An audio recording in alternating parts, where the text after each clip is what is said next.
آپ جانتے ہیں دوستوں کہ یہ گریٹر اسرائیل جو ہے اس کے پیچھے کہانی کیا ہے، اس کا مطلب کیا ہے؟ یہ ویڈیو اینڈ تک دیکھیے گا، آپ بھی سوچنے پہ مجبور ہو گئے کہ جو کام ہو رہا ہے پراپر پلاننگ کے تھرو ہو رہا ہے۔ یہ پتہ ہے اسرائیلی کیا کہتے ہیں؟ یہ کہتے ہیں کہ ایک دن آئے گا، a day will come، جب ہماری سرحدیں لبنان سے لے کر سعودی عرب کے صحراؤں تک، بحر روم سے لے کر نہر فرات تک انہی کی جو ہے نا سرحدیں پھیلی ہوئی ہوں گی۔ جنوری میں اسرائیلی رائٹر ہیں ایون لپکن، ان کا ایک انٹرویو بہت وائرل ہوا تھا جس میں گریٹر اسرائیل کے تصور پر بات کرتے ہوئے انہوں نے کہا کہ لبنان کو اسرائیل کی تحفظ کی ضرورت ہے اور ہم مکہ، مدینہ اور طور سینا پر بھی قبضہ کریں گے۔ اور اسرائیل کی غزہ کے بعد لبنان میں جاری کارروائیوں کے بعد سوشل میڈیا پر ایک بار پھر سے گریٹر اسرائیل کی بات دوبارہ سے کی جا رہی ہے۔ کچھ سوشل میڈیا پوسٹ میں یہ کلیم کیا گیا ہے کہ چند اسرائیلی فوجیوں نے اپنی یونیفارم پر گریٹر اسرائیل کے نقشے کے بیجز بھی پہنے ہوئے تھے، اور دائیں بازوں کے اسرائیلی وزراء نے بھی ماضی میں اس کانسیپٹ کا ذکر بھی کیا ہے۔ لیکن اب بات کرنے کا مقصد یہ ہے کہ گریٹر اسرائیل کا مطلب کیا ہے۔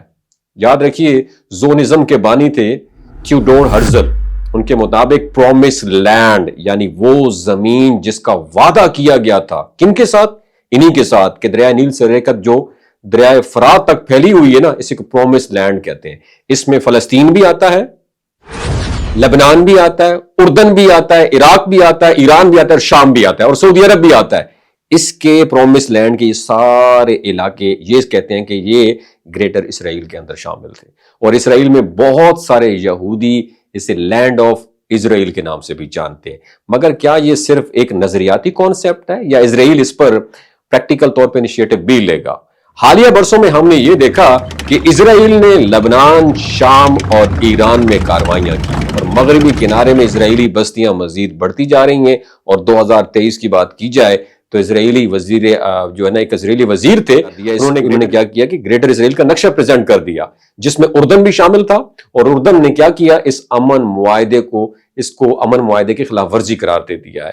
اور ایک ہے تقی نصیرات، واشنگٹن میں مقیم مشرق وسطیٰ کے ایک ایکسپرٹ ہیں، ماہر ہیں، وہ کہتی ہیں کہ سموٹرچ اور بین گویر جیسے اسرائیلی وزیر جو ہیں، یہ گریٹر اسرائیل کو ہی اسرائیل کا جائز مستقبل سمجھتے ہیں۔ یہ جو چھوٹی سی پٹی اسرائیل کے پاس ہے، کہتے ہیں یہ اسرائیل نہیں ہے۔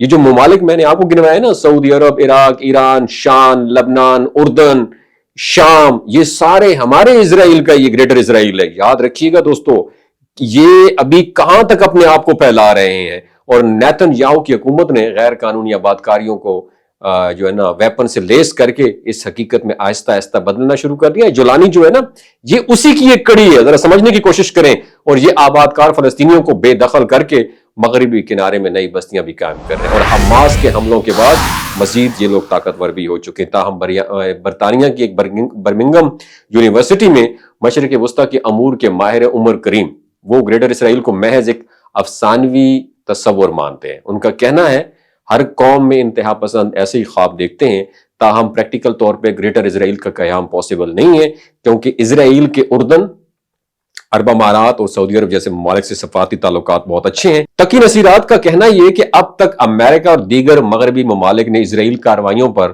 کمزور رد عمل دیا۔ ان کا خیال ہے کہ مغربی ممالک نے اسرائیل کو گریٹر اسرائیل کے خواب کو پورا کرنے کے لیے گرین سگنل یعنی گرین لائٹ دے دی ہے کہ بھائی آگے بڑھو، ہم آپ کے ساتھ ہیں۔